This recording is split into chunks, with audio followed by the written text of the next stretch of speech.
So guys, tapos na naman ang isang araw na pahinga ng Inday. Kapagod magbiyahe.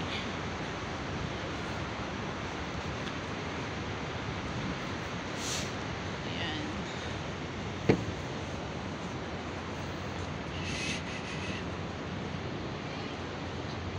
Maganda pala siya dito sa labas pag gabi ng ganitong oras.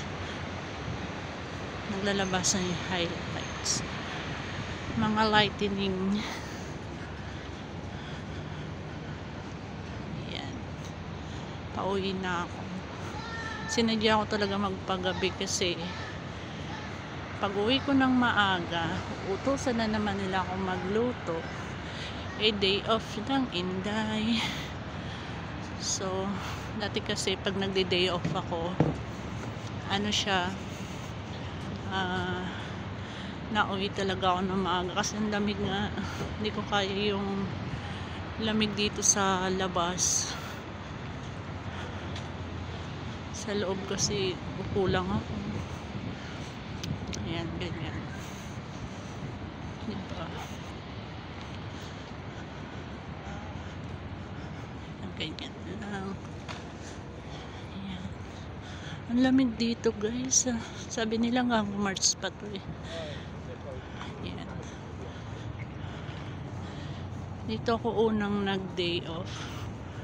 Yung unang day off ko. Yung first week ko na unang day off. Dito talaga. Kasi para ang ganda niya kasi. Pero hindi ako nagpaabot ng gabi nun. Kasi ang lamig. Tsaka wala akong dalang makapal na yung mga kapal na jacket. Dito papakapalan talaga ng ayan. Tour ko lang kayo. Yan, yung building na yan na nagigitnaan siya. Diyan ako uuwi. Yan. Yan dito. Ang ganda niya. Ano ko kayo sa tubig? Diba? Yung, alam mo yung yung smell fishy talaga yung tubig. Dagat talaga. Diba? Yan lang. Galing kasi akong Central. Ay, curious kasi ako sa Central eh. Kaya kailangan puntahan ko yung lugar na yon. Ang kaso ang ka-meet up ko is laging late. Kaya anong oras na kami nagkita, my God, ang tagal kong nag-antay doon.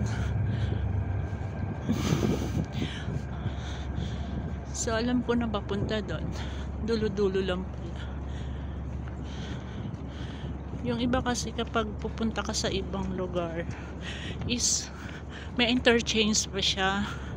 Muti na lang yung sa akin.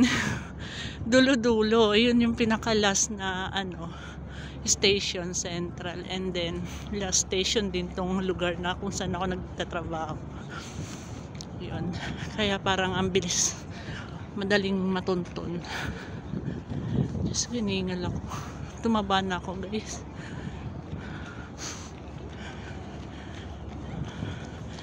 Yung simoy ng hangin kasi dito, grabe ang lamig.